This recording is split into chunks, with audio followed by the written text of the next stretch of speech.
আসসালামু আলাইকুম। সবাই কেমন আছেন? আলহামদুলিল্লাহ আমিও ভালো আছি। আপনাদেরকে আমি ফারহানা আপরামা চ্যানেল থেকে স্বাগতম। আপনারা আমার চ্যানেলে যদি নতুন হয়ে থাকেন একটা লাইক কমেন্ট দিয়ে পাশে থাকবেন। আজকে আপনাদের জন্য আমি নিয়ে এসেছি ডিম সুন্দরী পিঠা বানানোর রেসিপি। এখানে আমি 2 কাপ পরিমাণ আপনার ময়দা নিয়েছি আর 2 চামচ পরিমাণ চিনি দিয়েছি, স্বাদ অনুযায়ী লবণ। চিনি যে যেরকম মিষ্টি পছন্দ করেন ওইরকম দিতে পারেন। আমি যে একটু মিষ্টি পছন্দ করি ওই জন্য আমি একটু দিয়েছি। আর আপনারা দিয়ে দিতে পারেন গরম, আমি এখানে সামান্য কুসুম কুসুম গরম পানি দেবো। আপনারা কিন্তু চাইলে ঠান্ডা পানিও দিতে পারেন, তবে আপনার কুসুম কুসুম গরম পানিটা দেওয়া বেটার।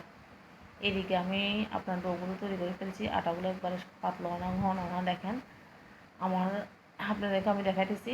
এরকম হলে আপনারা তারপরে যায় শেষ করবেন। পাতলা করলে কিন্তু এদিকে আমি কড়াতে একটা ডিম পোস্ট করে নিতেছি। আপনারা যেরকম ডিম পোস্ট করেন বাসায় এরকম ডিম পোস্ট করে নেবেন। আগে থেকে আমি কড়াইয়ের ভিতরে তেল দিয়ে এই ডিম পোস্টটা করে নিতেছি। এদিকে আমি ডিমটা একটু উল্টাই দিতেছি। আপনার উল্টা যদি না দিই তাহলে এটা কিন্তু কাঁচা থেকে যাবে, খাইতে কিন্তু ভালো লাগবে না।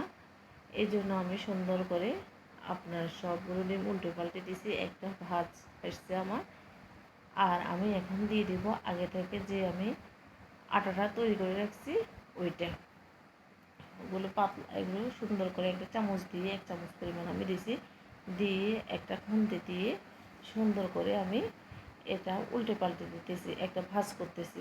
আপনার ভাজটা যদি না হয় ডিম সুন্দর পিঠা দেখতে সুন্দর লাগবে না, তাহলে ডিম সুন্দর পিঠাটা হবে না। এই যে দেখেন প্রথম অবস্থায় কিন্তু একটু আপনার দেখতে ভালো লাগে না, মাছটা একটু কম হয়। পরে আস্তে আস্তে আপনার চারদিক থেকে দিতে দিতে কিন্তু এপাশ ওপাশ করে যখন দিবেন তখন 2 দিক থেকে ভাজ যখন দিবে তখন একটা দেখতে সুন্দর লাগে। আমি এখন ওই পাশ থেকে দিলাম, এখানে একটা খুন্তি দিয়ে সুন্দর করে উল্টিয়ে পাল্টিয়ে দিতেছি, যাতে করে আমার ডিম সুন্দর পিঠাটা সুন্দর মতো ভাজ হয়। আবার একটু খুন্তি দিয়ে আপনারা চেপে চেপে দিবেন, যাতে ভিতরে কিন্তু কাঁচা না থাকে, পিঠাটা সুন্দরভাবে হয়ে যাওয়ার জন্য। এদিকে আমি একবার দুবার করে কিন্তু 2-4 মিনিট করার পর দেখেন আমার কিন্তু আরও একবার দিয়ে দিতেছি সুন্দর করে। এটা কিন্তু আপনারা উপর দিয়ে দিবেন, নিচে দিয়ে দিলে কিন্তু বাসটা কিন্তু হবে না, বাসটা আপনার খুলে যেতে পারে। এর জন্য সুন্দর করে আমি দিয়ে দিতেছি। এই যে দেখেন একবারে সুন্দর করে উলট পালট এদিকে সেদিক করে চেপে চেপে দিতেছি। আপনারা কিন্তু চেপে চেপে দিবেন, না হলে কিন্তু আপনার এটা খোলসা হয়ে যাবে। খোলসা হয়ে যাবে অনেকক্ষণ করার পর আমার কি সুন্দর একটা ডিম সুন্দর পিঠা দেখা যেতেছে। এবার আমি এটাকে সুন্দর করে আবার এই পাশ ওই পাশ করে কিছুক্ষণ আপনার আবার ভাজি করব, কারণ আপনারা একটু হালকা তেলে ভাজি করলে কিন্তু আপনার এটা একটু খয়েরি কালার হবে, ভিতরে আর কাঁচা অংশ থাকবে না। একবারে শুধু চেপে চেপে দিবেন, যাতে করে এটা ভাজগুলো ভিতরে একবারে সুন্দর করে হয়ে যাওয়া যায়।